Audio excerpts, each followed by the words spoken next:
America இதுவரை எதிர்பார்க்காத ஒரு பயங்கர தோல்வியை சந்தித்தது மட்டுமல்ல, அவர்களுடைய ஆர்சனல், அதாவது குடோன்களில் இருக்கக்கூடிய தாக்குதல் ஆயுதங்கள் முழுமையாக காலியாகி கொண்டே இருக்கிறது.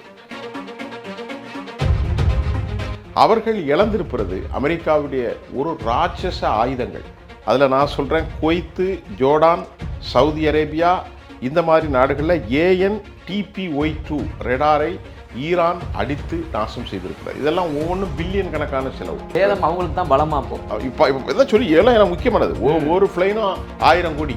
இதுவரைக்கும் பயன்படுத்தாத சிஜில்-2 மேனுவரபிள் பலிஸ்டிக் மிசைலை முதலாக இஸ்ரேல் மீது ஏவினார்கள். இதனுடைய தாக்கத்தால் இஸ்ரேலில் பயங்கரமான அழிவு ஏற்பட்டிருக்கிறது. இன்னைக்கு கூட ஒரு நண்பர் சொன்னார், இஸ்ரேல் இனி மறு உருவாக்கம் செய்வதற்கு பல லட்சம் கோடி ரூபாய் ஆகும். இப்போது அமெரிக்காவுடைய ஆப்ரஹாம் லிங்கன் கப்பல் மத்திய கிழக்கிலிருந்து புறப்பட்டு போய்விட்டார்கள். புறப்பட்டு போயிருச்சா இல்லை தள்ளி நிற்கிறாங்க? போயிட்டாங்க. தள்ளி நின்றாங்க. இப்போ போக ஆரம்பிச்சிட்டு. ஏன்னு கேட்டா இப்போ என்னன்னா, இதே போல 6 மாத காலம் அமெரிக்கா தொடர்ந்தால் அவங்களுடைய பொருளாதார நிலைமை எங்க போய் நிற்கும்? 6 மாதம் இல்லை, இன்னும் 6 வாரம் கூட முடியாது அமெரிக்காவில். ஈரான் என்ன சொல்றாங்கன்னா, ஈரான் நாசகாரத்தை சந்தித்து வாழ்க்கையில் அவனை அழிஞ்சு போயிட்டாங்க. அவருடைய தலைவர்கள் எல்லாம் இறந்து போயிட்டாங்க. நேற்று பார்த்தீங்கன்னா அலிலாரிஜானி போன்ற தலைவர்கள் ஏற்கனவே பலரும் காலியாயிட்டாங்க. இப்போ அவர்களுக்கு இழப்பதற்கு ஒன்றும் இல்லை. அதனால தான் அமெரிக்க அதிபர் சொல்றது, தெரியாதனமாக காலை வச்சிட்டோம், இப்படி அடிப்பாங்க நமக்கு தெரியாதப்பா. மக்களுக்கிடையே ஒரு குழப்பத்தை ஏற்படுத்தி அரசாட்சியை கைப்பற்றி பெட்ரோல் வளத்தை கொள்ளையடித்து விடணும் என்று அமெரிக்கா ஒரு அழகான கான்ஸ்பிரசி போட்டிருந்தாங்க. இனி மத்திய தரைக்கடலை எல்லா நாடும் நமக்கு தான்டா, ஈரானும் நமக்கு தான், சைனாவை எலும்ப முடிக்கிறதுக்கு அதுதான். ஏன்னா அங்கே ப்ரொடக்ஷன் ஆகக்கூடிய எல்லா குரூட்டும் சைனாக்கு தான் போகுது. அப்படி இருக்கும்போது நிலைமை மாறிவிட்டு மக்கள் இப்பொழுது குழம்புவதற்கு பதிலாக மக்கள் அமெரிக்காவுக்கும் யூதர்களுக்கும் எதிராக மாறி இருக்கிறார்கள். அமெரிக்கா இதுக்கப்புறம் உலக நிலையை மாறப்போகுது. அமெரிக்கா எப்படி ஆக போகுதுன்னு கேட்டால்,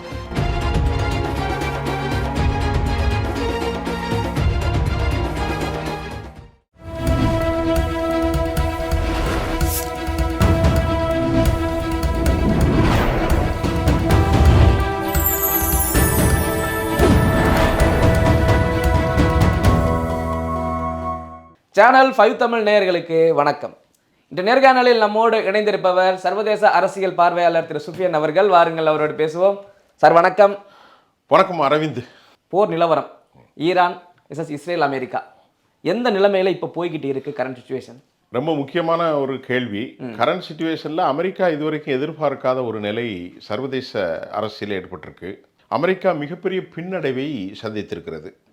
அதே போன்று இஸ்ரேல் பெரிய பின்னடைவு. அப்படின்னா அடுத்த கேள்வி, ஈரான் பெரிய முன்னடைவா அப்படின்னா இல்லை, ஈரானும் பின்னடைவு தான். எல்லாருமே.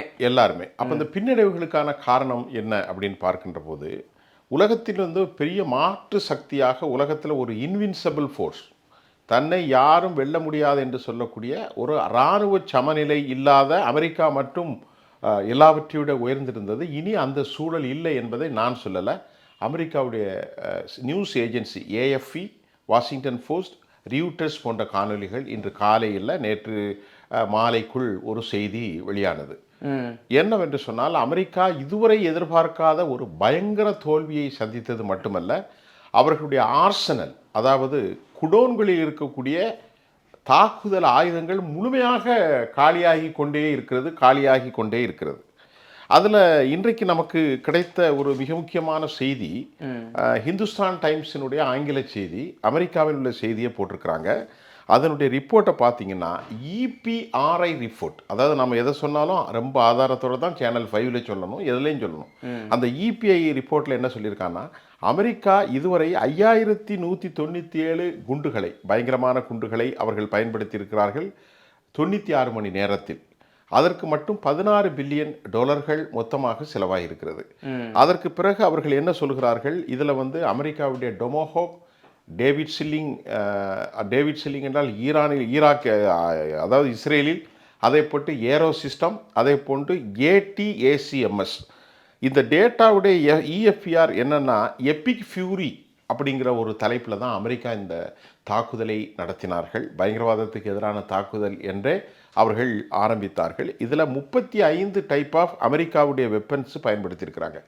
ஒரு டைப் 2 டைப் இல்லை, 35 வகையான அமெரிக்கா ஆயுதங்களை பயன்படுத்தி அதற்கு அவர்களுக்கு ஆகக்கூடிய ஒட்டுமொத்த செலவு என்பது 4 நாளில் 20 பில்லியன் என்பதுதான் மிக முக்கியம். 20 பில்லியன் என்றால் இந்திய மதிப்பிற்கு கிட்டத்தட்ட 2 லட்சம் கோடி, அதாவது 1,80,000 கோடி, 2 லட்சம் கோடி வந்திருக்கிறது. இதல்லாமல் மற்ற செலவுகள் எல்லாம் இருக்கிறது. இது மட்டும் இல்லாமல் அவர்கள் இழந்திருப்பது அமெரிக்காவுடைய ஒரு ராட்சச ஆயுதங்கள். அதில் நான் சொல்கிறேன், குவைத்து, ஜோர்டான், சவுதி அரேபியா இந்த மாதிரி நாடுகளில் AN/TPY-2 ரேடாரை ஈரான் அடித்து நாசம் செய்திருக்கிறது. இதெல்லாம் ஒவ்வொன்றும் பில்லியன் கணக்கான செலவு, சும்மா ஒரு 5,000 10,000 ரூபாய்க்கு உள்ளதில்லை. அதாவது AN/TY-2 தாட் ரேடாரை வந்து ஜோர்டானில், யுனைடெட் அரபு எமிரேட்ஸில், குவைத், சவுதி அரேபியா இந்த நாடுகளில் இந்த ரேடார்களை ஈரானுடைய மிசைல்ஸ் பயங்கரமாக தாக்கியிருக்கிறது. அடுத்து பஹ்ரைனில் அவங்க வச்சிருக்கக்கூடிய ரேடார் என்னென்னா AN/TPS-59, இதுவையும் அவர்கள் நாசம் பண்ணியிருக்கிறார்கள். அதே மாதிரி F-18 ஹரோனட் ஃப்ளைட், அதுவும் துவம்சம் செய்யப்பட்டது. சேதம் அவங்களுக்கு தான் பலமா போ. இப்போ இதான் சொல்லி எல்லாம் எனக்கு முக்கியமானது. ஒரு ஃப்ளைனும் 1000 கோடி F-18 வந்து.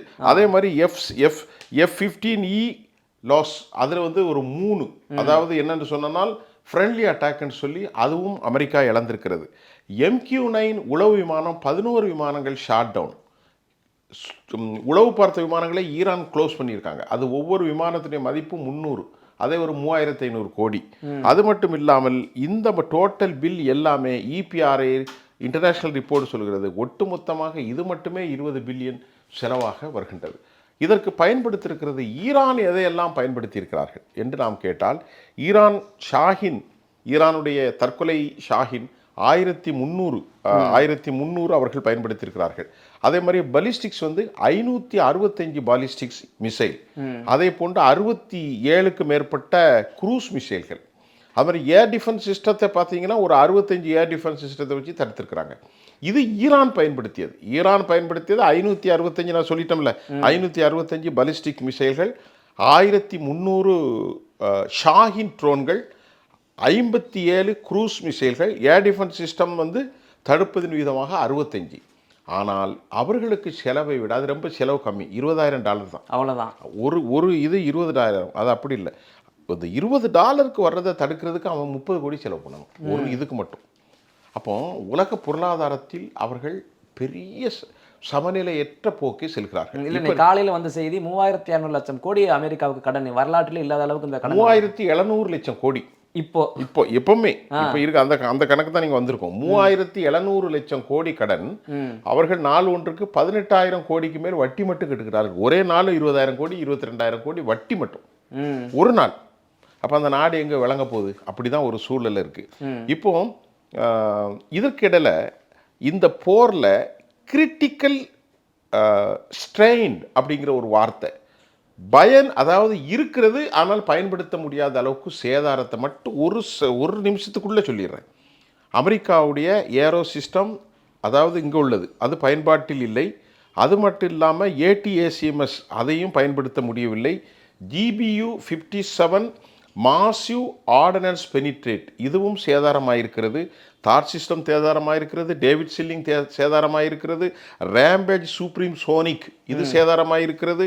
டர்போ, கிறிஸ்டல், ஏராளமாக, அதாவது PATSMR, PAS-2, PAS-3, SM-2, SM-3, SM-6, நேவிக்ஸ், ஏஜிஸ் எல்லாவற்றையும் மிசைல் மூலமாக, நான் சொல்கிறதெல்லாம் எல்லாருக்கும் அது புரியணுங்கிறது இல்லை, நாம் புரிந்ததை சொல்கிறோம். இது எல்லாமே அமெரிக்காவில் நாசமாகி இப்போது அமெரிக்காவுடைய ஆப்ரஹாம் லிங்கன் கப்பல் மத்திய கிழக்கிலிருந்து புறப்பட்டு போய்விட்டார்கள். இல்லை, புறப்பட்டு போயிருச்சா இல்லை தள்ளி நிற்கிறாங்க? போயிட்டாங்க. தள்ளி நிற்கிறது, தள்ளி நின்றாங்க, இப்போ போக ஆரம்பிச்சிட்டு. ஏன்னு கேட்டால் இப்போ என்னன்னா, அமெரிக்கா போர் ஆரம்பிக்கிறதுக்கு முன்னாடி ஆப்ரஹாம் லிங்கன் வந்தது. ஆமாம். அதில் வந்து 5000 பணியாளர்கள் இருந்தாங்க. ஒரு 90 வருஷம் 100 வருஷம் ரன்னிங் ஆகிட்டு இருக்கும் ஆட்டோமிக் இதில் அணு ஆயுத உலைகளில். இப்போ அது வந்து பயங்கரமான எல்லாமே உண்டு. ஒரு 90 ஃப்ளைட் நிற்கும். அதை கொண்டு வந்து நிறுத்தினாங்க, அப்புறம் அதை மாற்றினாங்க. இப்போ அந்த ஃப்ளைட் வந்து திரும்பி போகுது. ஒன்று. ரெண்டாவது ஃப்ளைட் இல்லை, சாரி, அந்த கப்பல் USS ஆப்ரஹாம் லிங்கன் கப்பல் மத்திய தரைக்கடல் பெர்ஷியன் வளைகுடாவிலிருந்து அது விடை பெறுகிறது. ஏதாவது பயத்தில் அமெரிக்கா அதை காலி செய்து விட்டால் பெரிய கேவலத்தில் வந்துருங்கிறக்கா அதை வண்டியை திருப்புறாங்க. இப்போ இது குறித்து ஒரு செய்தி நான் சொல்லலை, ரியூட்டர் வெளியிட்டிருக்கிறது, ஏஎஃப்இஎஃப் வெளியிட்டிருக்கிறது, வாஷிங்டன் போஸ்ட். இனி அமெரிக்கா வந்து இந்த கப்பல் வெறும் மரமும் இரும்புகளால் ஆன வெறும் ஒரு ஒரு அடையாளம் தானே தவிர இதை வைத்து நீ உலகத்தை மிரட்ட முடியாதுங்கிற லெவலுக்கு வந்துட்டாங்க. அதனுடைய மொத்த மதிப்பு யுஎஸ்எஸ் ஜெரால்டு ஆர்ஃபோர்டுடைய மதிப்பு 1,13,000 கோடி. அந்த கப்பல் ஃபயர் ஆகிட்டு இது இங்கே இல்லை, ஜித்தாரை கொண்டு நிறுத்தியிருக்காங்க. ஜித்தா எங்கே இருக்குன்னா சவுதி அரேபியாவில் 1500 கிலோமீட்டருக்கு அங்கிட்ட கொண்டு நிறுத்தியிருக்காங்க. அதுவும் வீக் ஆகிட்டு ஆப்ரஹாம் லிங்கன் போயிட்டு இதை பற்றி அமெரிக்காவுடைய ரியூட்டர்ஸ் ஏஜென்சி, வாஷிங்டன் போஸ்ட் எல்லாமே சொல்லியிருக்கிறாங்க. அமெரிக்கா வந்து தோல்வி என்று போடாமல் அமெரிக்கா இனி வந்து இந்த கப்பலே வெறும் மரப்பலையாகவும் இரும்பாகவும் தான் மாறி இருக்கிறது. இதை வச்சு ஒன்றும் செய்ய முடியலங்கிற ஒரு பெரிய சிக்கலில் இப்பொழுது நிலைமை உருவாகி கொண்டிருக்கிறது. பின்வாங்கி போனாங்க, ரைட், ஓகே. ஈரான் தரப்பில் என்ன சொல்றாங்க, நாங்கள் 6 மாதம் கூட நாங்கள் தாக்குப்பிடி சண்டை பண்ண முடியும் இவங்க சொல்லும் பட்சத்தில் இதே போல 6 மாத காலம் அமெரிக்கா தொடர்ந்தால் அவங்களுடைய பொருளாதார நிலைமை எங்கே போய் நிற்கும்? 6 மாதம் இல்லை, இன்னும் 6 வாரம் கூட முடியாது அமெரிக்காவில். ஈரான் வந்து என்ன சொல்றாங்கன்னா, ஈரான் வந்து நாசகாரத்தை சந்தித்து வாழ்க்கையில் அவனை அழிஞ்சு போயிட்டாங்க. அவருடைய தலைவர்கள் எல்லாம் இறந்து போயிட்டாங்க. நேற்று பார்த்தீங்கன்னா அலிலாரிஜானி போன்ற தலைவர்கள் ஏற்கனவே பலரும் வந்து காலியாயிட்டாங்க. இப்போ அவர்களுக்கு இழப்பதற்கு ஒன்றுமில்லை. 1979 ஐஆர்ஜிசியினுடைய படைகளை ஆரம்பிக்கின்ற போதே இதுகாரம் அவர்களுடைய படைகள் 40 ஆண்டுகள் சுரங்கத்தை தோண்டி தான் உள்ளே வாழ்ந்திருக்கிறார்கள். அந்த சுரங்கம் வந்து எவ்வளோ மரம்னு சொன்னால், அமெரிக்காவுடைய நேற்று ஒரு செய்தி, யூஎஸில் உள்ள செய்தி ஒன்று வருது, GBU-57 பங்கர் பஸ்டர் குண்டு தான் அமெரிக்காவில் இருக்கிறதுலே உச்சபட்ச குண்டு. அந்த குண்டு GBU-57 பங்கர் பஸ்டர். அதனுடைய மேலே வந்து அதை வீசுறதுக்கு B-2 பாம்பர்ஸுங்கிற ஒரு விமானத்தை வச்சு தான் வீச முடியும். அந்த B-2 பாம்பர்ஸின் மூலம் வீசினா அது வந்து 260 அடிக்கு கீழே வந்து தான் வெடிக்கும். ஆனால் இவர்கள் தோண்டி இருக்கிற அணு ஆயுதங்கள் கீழே இருக்கக்கூடிய இந்த மிசைல் சிட்டி அது 500 அடிக்கு கீழே தோண்டி அவற்றில் ஷாக் அப்சார்ப் மேலே போட்ட குண்டுகளினுடைய அதிர்வுகள் எதுவுமே பாதிக்கப்படாத அளவிற்கு மிக வல்லமையாக அந்த படங்கள்லாம் வந்துட்டு கீழே எப்படிலாம் பண்ணியிருக்கிறாங்க. பெரிய மிசைல் சிட்டி. இந்த அளவுக்கு டெக்னாலஜி அது பெரிய அதிசயம் தான். அதுக்கு எடுத்துக்கிறதுக்கு அவங்க 20-30 வருஷம் ஆயிருக்கு. அதனால தான் அமெரிக்க அதிபர் சொல்கிறது, தெரியாதனமாக காலை வச்சிட்டோம், இப்படி அடிப்பாங்க நமக்கு தெரியாதப்பா. நம்ம ஊரில் சொல்லுவாங்க தெரியுமா, இப்படி அடிப்பான்னு தெரியாத அப்படின்னா அவரே இப்போ ஏற்கனவே வந்து பண்ணுறாரு. அமெரிக்கா இதுக்கப்புறம் உலக நிலையே மாறப்போகுது. அமெரிக்கா எப்படி ஆக போகுதுன்னு கேட்டால், இது வரைக்கும் ஒரு இன்வின்சிபிள் ஃபோர்ஸ், என்ன யாரும் வெல்ல முடியாது அப்படின்னு சொல்லி தான் சவுதி அரேபியா, கத்தாரு, துருக்கி, ஜோர்டானு, பஹ்ரைனு, ஓமனு, குவைத்து, யுனைடெட் அரபு எமிரேட்ஸு, சவுதி அரேபியா, இப்படி எல்லா நாடுகளிலும் அவர்கள் ஆட்டையை போடுன்னு நம்ம ஊரில் சொன்ன மாதிரி பில்லை போட்டுக்கிட்டு இருந்தாங்க. இப்போ இன்டர்நேஷ்னல் எக்ஸ்பர்ட்ஸும் யூஎஸ்லேருந்து என்ன சொல்கிறாங்க, இந்த போர் எப்படியாவது நிறைவேறினால் இவர்களுடைய ராஜ்யம் இனி அங்கே இருக்காது. இவர்கள் ராஜ்யம் இல்லை என்றால் என்ன, இவர்களுக்கு இனி பணம் வருவது நின்றுவிடும். ரஷ்யா இப்போ என்ன சொல்கிறான் ஈரான்னா, ஒன்றும் கிடையாது, நீ முதல்ல இந்த பகுதியிலேருந்து காலி பண்ணு. அவன் 4 கண்டிஷன். முதல்ல நீ இங்கேருந்து காலி பண்ணு, எங்களுடைய முடக்கி வச்சிருக்கிற எங்களுடைய ப்ராப்பர்ட்டி எல்லாம் எங்களுக்கு கொடு, அப்புறம் எங்கள் மேலே பற்றக்கூடிய சர்வதேச வியாபார தடைகளை நீக்கு, 3வது அணு ஆயுதத்தை நான் பயன்படுத்துறதுக்கு ரைட் வேணும். ஏன்னு கேட்டிங்கன்னா அது குண்டு வைக்கிறதுக்கு இல்லை, எலக்ட்ரிசிட்டி கன்சியூமுக்கு, மருந்து தயாரிப்புக்கு, ஃபார்மோவுக்கு, அது இல்லாமல் எரிசக்திக்கு பயன்படுத்துறதுக்கு ரைட் இருக்கணும். இந்த ரைட்லாம் எங்களுக்கு வந்துடணும். வந்துட்டு பழைய மாதிரி வந்து நான் பெரிய ஆள் தெரியுமா, நான் எவ்வளோ பெரிய ஆள், அமெரிக்கா என்னுடைய தான், இந்த மாதிரி பிராந்தியத்தில் பண்ணக்கூடாது. அப்படி பண்ணுனா யுனைடெட் அரபு எமிரேட்ஸை அடின்னு அடிக்கிற காரணம், நான் நேற்று மட்டும் 250 பேர் செத்துருக்காங்க. யார்? அமெரிக்காக்காரன். எவ்வளோ பேர் செத்துருக்காங்க? 200 பேர் செத்துருக்காங்க. 3000-2000க்கு மேற்பட்டவர்கள் படுகாயம் அடைந்திருக்கிறார்கள். அதே மாதிரி இந்த செய்திகளெல்லாம் வராது. நீங்கள் எங்கே வேணாலும் பாருங்களேன், இந்த செய்திகளை தரவே மாட்டார்கள். ஓரளவுக்கு தருவது கிரக்ஸ் நல்லா கொடுக்குறாங்க. இந்தியா டைம்ஸ் ஆஃப் இந்தியா பிரமாதமாக தராங்க. அதே மாதிரி ஹிந்துஸ்தான் டைம்ஸ் அற்புதமாக தராங்க. இந்த 3மே நல்லா கொடுக்குறாங்க. பிபிசிலாம் ரொம்ப மோசமாக தான் இருக்குது. ஏன்னா உண்மையை மறைக்கிறார்கள். அவர்கள் உண்மையை சொல்ல தயாராக இல்லை. ஏனென்றால் அது அமெரிக்காவினுடைய நாளிதழ். ஏனென்று சொல்ல அல் ஜசீரா என ஒரு இஸ்லாமிய நாட்டினுடைய பத்திரிகை இருக்கிறது, அதுகள் கூட உண்மையை கொடுக்க மாட்டாங்க. ஏன்னு கேட்டால் அது பஹ்ரைனுடைய அரசு டெலிவிஷன். பஹ்ரைன் இல்லை, கத்தருடைய அரசு டெலிவிஷன். அப்போ கத்தர் யாருக்கு நாடு? அமெரிக்காவுடைய நாடு. அவர்களுடைய அமெரிக்காவுடைய மிகப்பெரிய தளம் கத்தருடைய அல் உதீத். அதே மாதிரி யுனைடெட் அரபு எமிரேட்ஸ், எல்லா நாட்டில் இருக்கிற எல்லா தளத்தையும் அடித்து எல்லாமே துவம்சம் செஞ்சுட்டு அமெரிக்கர்கள் பலர் இறந்து போய்விட்டார்கள். பணங்கள் போய்கொண்டே இருக்கிறது. இப்போது அமெரிக்கா என்ன செய்வதென்று திணறுகிறதாக நான் சொல்லலை, வேர்ல்டு இன்டர்நேஷ்னல் ஃபாரம். இப்போ என்னன்னு கேட்டிங்கன்னா, அலி லாரிஜானியுடைய விவகாரத்தை நீங்கள் பேசும்போது கூட சொன்னீங்கன்னு நினைக்கிறேன். ஆமாம். இல்லை, அவர் வந்து தாக்குதல், அவர் கொல்லப்பட்டதனுடைய விளைவு தான் இப்போ தாக்குதல் கொஞ்சம் உக்கிரமாக இருக்குது அப்படின்ற மாதிரி ஒரு செய்திகள் வருது. அதுதான் உண்மை. உக்கிரமாக இருக்கிறதுக்கு அதுதான் காரணம். அலி லாரிஜானி யாருன்னு கேட்டால், இறந்து போன நம்ம அலி கொமேனியுடைய காலத்திலே அதாவது அவருடைய காலத்திலே நியமிக்கப்பட்ட சர்வ வல்லமை கொண்ட ஒரு தலைவர் தான் அலி லாரிஜானி. அவர் பெரிய படிப்பாளி. அவர் வந்து என்னன்னா கம்ப்யூட்டர் சயின்ஸ் மேத்தமெட்டிக்ஸில் பிஹெச்டி பண்ணவர். அது மட்டும் இல்லாமல் ஜெர்மனில் உள்ள இமானுவேல் அந்த பிலாசபியை படிச்சிருக்கார். ரொம்ப அறிவுபூர்வமானவர். அது மட்டும் இல்லாமல் ஒரு சமாதானத்துக்காக பேச்சை முன்னெடுக்கக்கூடிய அளவிற்கு ஒரு எமினன்ட்டு. அவரை காலி பண்ணிட்டாங்க. அதை மாதிரி நேற்று இஸ்மாயில் இன்டெலிஜென்ட் இன்ஃபர்மேட்டிவ் மினிஸ்டர், அவர் பேர் இஸ்மாயில் ஒருத்தர், அவரையும் கொலை செய்திருக்கிறார்கள். ஏராளமான தலைவர்கள், கிட்டத்தட்ட 100க்கு மேல் அளவில் 100க்கு உட்பட்ட சயின்டிஸ்ட்டு, இராணுவ தளபதிகள், அரசியல் தலைவர்கள், ஆன்மீக தலைவர்கள் எல்லோரையும் அமெரிக்கா கொலை செய்து கொண்டே இருக்கிறார்கள், யூதர்கள். அது அவர்களுக்கு என்ன வந்துருச்சுன்னா, நாட்டை அழித்து நாட்டை பிடித்து மக்களுக்கிடையே ஒரு குழப்பத்தை ஏற்படுத்தி அரசாட்சியை கைப்பற்றி பெட்ரோல் வளத்தை கொள்ளையடித்து விட வேண்டும் என்று அமெரிக்கா ஒரு அழகான கான்ஸ்பிரசி போட்டிருந்தாங்க. இனி மத்திய தரைக்கடலில் எல்லா நாடும் நமக்கு தான்டா, ஈரானும் நமக்கு தான், சைனாவை எலும்ப முடிக்கிறதுக்கு அதுதான். ஏன்னா அங்கே ப்ரொடக்ஷன் ஆகக்கூடிய எல்லா குரூடும் சைனாக்கு தான் போகுது. அப்படி இருக்கும்போது நிலைமை மாறிவிட்டு மக்கள் இப்பொழுது குழம்புவதற்கு பதிலாக மக்கள் அமெரிக்காவுக்கும் யூதர்களுக்கும் எதிராக மாறியிருக்கிறார்கள். காரணம், அங்கே அவர்கள் ஷியா முஸ்லீம்கள். அந்த மக்கள் என்ன நினைக்கிறார்கள், நமது நாட்டு தலைவர்களை நமது நாட்டுக்குள்ளே குண்டு போட்டு நம்முடைய வளங்களை குண்டு போட அமெரிக்காவை ஒருபோதும் அனுமதிக்க கூடாது என நேஷனலிசம், ஜிண்டோயிசம் மிகப்பெரிய அளவிலே வளர்ந்து விட்டது. எங்கே? ஈரானில். ஆகவே அமெரிக்கா டோட்டலி ஃபெயிலியர் ஆயிற்று. அதனால அதனுடைய விளைவு தான் இப்போ கத்தாரில் எல்என்ஜியில் மிகப்பெரிய ஆலையாக பார்க்கப்படுறதுல இவங்க கொண்டு போட்டது காரணம். இப்போ அலி லாரிஜானி வந்து பெரிய தலைவர். அவர் தான் ஆயத்துல்லா கொமேனி மாதிரி. ஆமாம். அங்கே உள்ள தலைவர்களில் அலி லாரிஜானியை வந்து ஹி வாஸ் அப்பாயிண்டட் பை இறந்து போன யார், நம்ம கொமேனி. இப்போ அவருக்கு அப்புறம் அவர் தான் டிஃபென்ஸ் செக்ரட்டரியாக இருந்தார். கடந்த வெள்ளிக்கிழமை ஒரு பேரணி ஒன்று, குட்ஸ் பேரணி. அந்த பேரணியில் உலகத் தலைவர்கள் எல்லாரும் சாலைகள் வந்தார்கள். அந்த சாலைகளில் வரும்போது அலி லாரிஜானியும் நடந்து போனார். இவர் மசூத் பெசஸ்கியான், அவர் ஒரு டாக்டர், ஆப்ரேஷன் சர்ஜன். அவர் தான் he's president of the country. அவரும் வெளியே வந்தார்.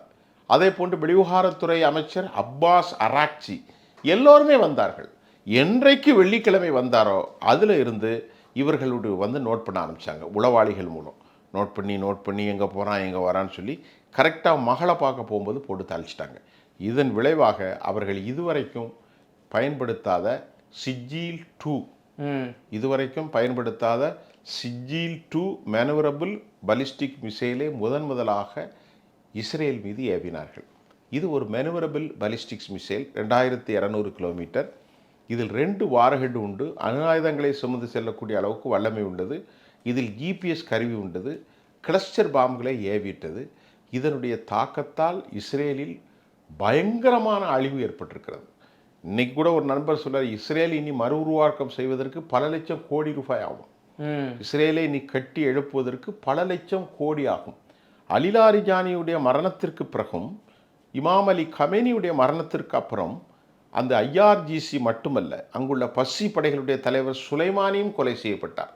அலி லாரிஜானி மட்டுமல்ல, பஸ்ஸி படையினுடைய தலைவர் சுலைமானி, அலி லாரிஜானி, இப்படி எல்லோருமே கொலை செய்யப்படுகிற போது தலைவர்கள் அவர்கள் என்ன சொல்கிற, புதிய தலைவர் வந்துட்டார் இன்னைக்கு, ஆனால் இவர்கள் புதிய தலைவரும் காலி செய்கிறார்கள். ஒரு பெரிய ஓட்டை ஈரானுக்கு என்னென்னா, அவர்கள் ஆயுத பலம் இருக்கிறது, மனநிலை இருக்கிறது, சித்தாந்த கோட்பாடு இருக்கிறது, தேச ஒற்றுமை இருக்கிறது. ஒன்று இல்லை, எல்லாரும் காட்டி கொடுத்து ஈஸியாக தலைவரை கொண்டு போயிடுறான். அது ஒரு நாட்டுக்கு பெரிய கேவலமும் புறம். உளவாளிகள் உளவாளிகள் இப்போ ஒரு ஒரு பில்டிங்கில் இருக்கான்னா, அந்த பில்டிங் ஒரு 100 ஏக்கர் 50 ஏக்கர்னா கரெக்டாக அந்த இடத்த காட்டி கொடுக்க, எப்படி காட்டி கொடுப்பான்? முதல்ல இஸ்மாயில் ஹானி பலஸ்தீனத்தினுடைய தலைவர், அவர் மசூத் பெசஸ்கியான பதவியேற்பு விழாவுக்கு ஹி வென்ட் டு ஈரான். அவர் காசாவிலேருந்து புறப்பட்டு போகிறார், அல்லது அவர் பக்கத்தில் இருக்கக்கூடிய கத்தரில் இருக்கார். He attend the function, he was staying there. அவர் அங்கே தங்கியிருக்கிறார். ஆனால் அவருடைய கரெக்டாக அவருடைய இடத்த குறிவைத்து அந்த பில்டிங்கை, நான் அந்த கேம்பஸ்குள்ளே வரேன், நான் அந்த இடத்துல நீங்கள் இருக்கிறீங்கன்னு எப்படி தெரியும்?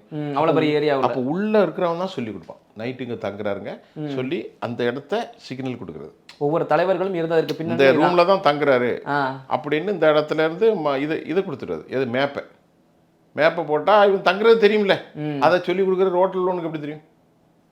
இப்போ ஷூட் எடுக்கிறது உங்களுக்கு எனக்கு தானே தெரியும். ஆமாம். அப்போ வெளியே ரோட்டில் இருக்கிறவனுக்கு உள்ளே இருக்காருக்க எங்கே ஷூட் நடந்துகிட்டு இருக்குமா, நீங்கள் என்ன செய்றீங்க ஷூட் செட் பண்ணியிருக்கீங்கன்னு சொல்லி வெளியே போய் இதை கொடுத்துட்டு வந்து உட்காந்துடுறது. அரை மணி நேரத்தில் நான் வெளியேறிடுவேன், அவர் ஷூட் எடுத்துகிட்டு அங்கே தான் படுக்கிறாரு, காலி பண்ணிடுங்க. அப்போ இது சொல்லி கொடுக்குறது வெளியே உள்ளவங்க கிடையாது, உள்ளுக்குள்ளே தான். இதை கலைந்து எடுக்காத வரைக்கும் அவர்களுக்கு பாதுகாப்பு இல்லை. ஆனால் இன்னைக்கு பெஞ்சமின் நெதன்யாகுடைய மரண செய்தியும் போய்கொண்டிருக்கிறது, அதுவும் இன்னும் உறுதிப்படுத்த முடியவில்லை. அதோட உண்மைத்தன்மை என்ன சார்? எல்லாமே தெரியல. வீடியோலாம் வருது, பல படங்களில் அவர் இன்னும் விமர்சிக்கப்படுகிறார், அவர் இல்லை என்று சொல்லப்படுகிறது, எலிமினேஷனுங்கிறது. ஆனால் அவர் நேற்று அமெரிக்காவுடைய என்வே, அமெரிக்காவுடைய கான்சுலேட் அம்பாசிடர் மைக் ஹொக்குபி அவரோடு பேசிக்கிட்டு இருக்கிற ஒரு காணொலி வெளியாச்சு. காஃபி ஷாப்பில் காஃபி குடிக்கிற வெளியாச்சு. அதற்கு பிறகு இவர் அலி லாரிஜானி இறந்த பிறகு அவர் 108வது சம்மந்தமாக பேசுகிறது வெளியாகுது. அது எல்லாமே ஆர்டிஃபிஷியல் இன்டெலிஜென்ஸ் ஏஐ என்று சொல்கிறார்கள். அதை பற்றி நமக்கு ஒன்றும் புரிதல் இல்லை. உண்மையை சொல்லாமல் நாம மத்தால மாதிரி அவர் இறந்து போயிட்டான்னு சொல்றதுக்கு நம்ம தயாராக இல்லை. ஏதோ இது ஒரு பக்கம் இருக்க. முஜ்தபா காமினி நிலை என்ன சார்? அவருமே இதே மாதிரி தானே சொல்லிட்டு இருக்காங்க. முஜ்தபா காமினி இப்பொழுது அவர் அலைவு தான், அவர் இறந்து போகல. அமெரிக்காவே சொல்லியிருக்காங்க, நான் சொல்லலை, அமெரிக்காவே சொல்லியிருக்காங்க ஹீ இஸ் அலைவ். பட் அவர் he's not in the territory. அவர் இங்கேருந்து வெளியே போயிட்டார். அவர் ரஷ்யாவில் இருக்கிறதாகத்தான் செய்தி வருது. அவரை அதிகமாக இப்பொழுது ஒரு அனுமதிக்க போவதில்லை. அவர் ரொம்ப ஒரு பாதுகாப்பான மண்டலத்தில் இருக்கிறார். ஒருவேளை அவர் ரஷ்யாவில் இல்லைன்னா இங்கே ஏதாவது மலைகளுக்கு கீழே இருப்பார். அவரெல்லாம் தொட முடியாது, அந்த மாதிரி ஒரு இதில் இருக்கிறாங்க. ஆனால் இவங்க கொன்னது மலையில் இருக்கிறவங்களெல்லாம் கொள்ளலையே, ஊரில் இருக்கிறவங்க தானே கொண்டாங்க. காலையில் மார்ச் 2ஆம் தேதி நம்ம பேச்சுவார்த்தைன்னு சொல்லியிருக்காங்க. பிப்ரவரி 28ஆம் தேதி டீ குடிச்சிட்டு உட்காந்து பேசிகிட்டு இருக்கிறாங்க. அவருடைய மகவழி பேத்தி, ஒரு சின்ன குழந்தை, மருமக, எல்லாரையும் போட்டு தள்ளிட்டு போயிட்டாங்க. பேச்சுவார்த்தைன்னு சொல்லிட்டு பேச்சுவார்த்தை நாளை நின்று சொன்னாங்க. இவங்க இப்போ அடிக்க மாட்டாங்கன்னு நினைப்பாங்க இல்லையா, இன்னைக்கு 2 நாள் அடிக்க மாட்டாங்க, அடிப்பான் பார்த்துக்கலான்னு சொல்லிட்டு பேச்சுவார்த்தை நடத்துகிறாங்க பெரியவர். அப்போ அவர் சொன்னார், என்ன கொண்டு என்னப்பா செய்ய போகிறீங்க, எனக்கு 86 வயசு ஆச்சு, நான் நாளைக்கு கூட இறந்து போயிடுவேன் அப்படின்னு அவர் சொல்லியிருந்தார். இப்போ அதெல்லாம் கை வச்சதுனால வினையை அமெரிக்கா மட்டுமல்ல இஸ்ரேலும் தேடிக்கொண்டார். சார், இதே நேரத்தில் இப்போ சீனா நோக்கி போயிட்டு இருந்த அந்த சரக்கு கப்பல், கச்சா எண்ணெய் சுமந்து கொண்ட அந்த கப்பல் இப்போ இந்தியா நோக்கி திருப்பி வைப்பட்டிருக்குன்னு சொல்கிறாங்களே, என்ன காரணம்? ரஷ்யா எந்த டிசிஷன் எடுக்க என்ன காரணம்? அது ஒரு கப்பல் இல்லைங்க, 2-3 கப்பல் இந்தியாவுக்கு திருப்பி விடப்பட்டதாக சொல்லப்படுகிறது. அதில் இருக்கக்கூடிய அரசியல் என்ன என்பது நமக்கு புரியவில்லை.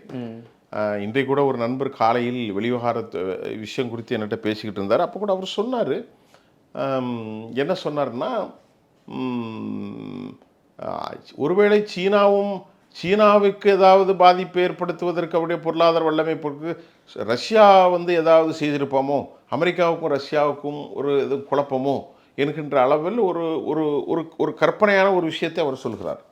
ஆனால் இந்த போரை நடத்துவது ரஷ்யா தான் என்பது உறுதியாக இருக்கிறது. புட்டினுக்கு ஒரு பைசா செலவில்லை. அவர் உக்ரைன் போரில் பல ஆயிரக்கணக்கான பில்லியன்களை செலவழித்திருக்கிறார், உயிரிழப்பு வந்திருக்கு. ஆனால் இந்த போரை பொறுத்தவரை ஈரான் இவ்வளவு துல்லியமாக தாக்குதல் நடத்துவதற்கு மூல காரணம் அமெரிக்காவுடைய நிலைகள் அழிந்து போவதற்கு முன்னால் ஏற்கனவே சொன்ன ரேடார் சிஸ்டம் எல்லாம் சொன்னோம் இல்லையா, இதையெல்லாம் யார் சொல்லி கொடுத்துருக்கான்னா ரஷ்ய உளவாளிகள் தான். புரியுதா உங்களுக்கு? சீனாவுக்கு என்ன பிரச்சனை, ரஷ்யாவுக்கு என்ன பிரச்சனை, 2 பேருக்கும் உள்ள பிரச்சனை வேறு. ஆனால் 3 பேருக்கும் ஒரே ஒரு பிரச்சனை உண்டு. யாருக்கு? வடகொரியாவுக்கும், சீனாவுக்கும், ரஷ்யாவுக்கும். அமெரிக்காவுடைய ஆதிக்கத்தை காலி செய்ய வேண்டும், அதில் ஒற்றுமையாக இருக்கிறார்கள். அப்படி என்று சொன்னால் ரஷ்யாவிலிருந்து செல்கிற ஆயில் இந்தியாவுக்கு திருப்பி விடப்பட்டது என்ன காரணத்தினால் இருக்கும் என்பதை யூகிக்க முடியாதுங்கிற என்பதுதான் உண்மையான விவகாரம். ஒருவேளை என்ன விவகாரம், இந்தியா ரொம்ப அர்ஜென்ட் படுத்தினாங்களா இல்லையா, போகலையா அப்படிங்கிறது தெரியல. ஆனால் அமெரிக்காவோடு சொல்லை கேட்டுத்தான் சீனாவை பலத்தை குறைப்பதற்கு ரஷ்யா அமெரிக்காவோடு ஒரு ரகசிய ஒப்பந்தம் என்பது போல் வருகிற செய்தி நம்பிக்கை ஊட்டுவதாக இல்லை, அதில் உண்மையும் இருக்காது. ஏனென்றால் அமெரிக்காவுடைய நாளிதழ்கள்லாம் இந்த போரை நடத்துவதற்கு துல்லியமாக சொல்லிக் கொடுப்பது இவர்கள் தான் என்று சொல்லிட்டார்கள். அதனால் அமெரிக்காவுக்கும் ரஷ்யாவுக்கும் உடன்படிக்க வாய்ப்பே இல்லை. இது வேறு என்ன அரசியல் காரணம் இன்னைக்கு இல்லைன்னா நாளைக்கு சொல்ல போகிறோம். நாளைக்கு கூட நம்ம சொல்லிடுவோம். நமக்கு ஆதாரம் வரும்போது ஏன் இந்தியாவுக்கு திருப்பி விட்டார்கள் அந்த ஆதாரம் நமக்கு கிடைக்கும். Okay sir. உங்களுடைய பல்வேறு கேள்விகளுக்கு உங்கள் நேரத்தை ஒதுக்கி பதில் தமைக்கு ரொம்ப நன்றி. தொடர்ந்து பேசுவோம். நன்றி அரவிந்த் சார்.